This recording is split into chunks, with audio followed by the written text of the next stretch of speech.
aktivasi identitas kependudukan digital di Palembang belum capai target nasional di angka 30%, Dinas Kependudukan dan Catatan Sipil Kota Palembang melakukan langkah percepatan.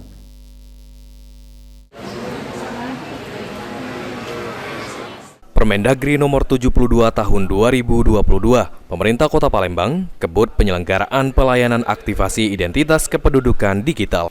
Kepala Disduk Capil Kota Palembang, Dewi Isnaini menyampaikan, hingga Oktober 2024 ini, aktivasi IKD di Palembang masih di angka 8,7% atau belum mencapai target nasional di angka 30%. Meski begitu, capaian aktivasi IKD di Palembang tertinggi di Provinsi Sumatera Selatan. Mayoritas masyarakat yang melakukan aktivasi IKD sendiri adalah kalangan milenial. Untuk mempercepat aktivasi IKD, pojok layanan akan diimplementasikan di seluruh kecamatan yang belum memiliki UPTD Disduk Capil. Kalau kita sudah mencapai hampir mendekati 10% dari target nasional, 8,7. Kalau target nasionalnya berapa? 30%. 30%. Itu target kita kira-kira sampai akhir tahun ini bisa tercapai nggak, Bu?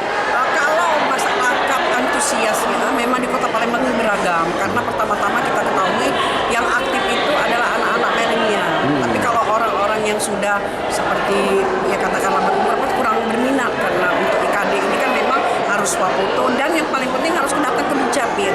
Sekda Kota Palembang, Aprizal Hashim meminta Disduk Capil Kota Palembang meningkatkan pelayanan kepada masyarakat, terutama dalam aktivasi IKD melalui pojok layanan, karena tidak semua kecamatan memiliki UPTD Disduk Capil.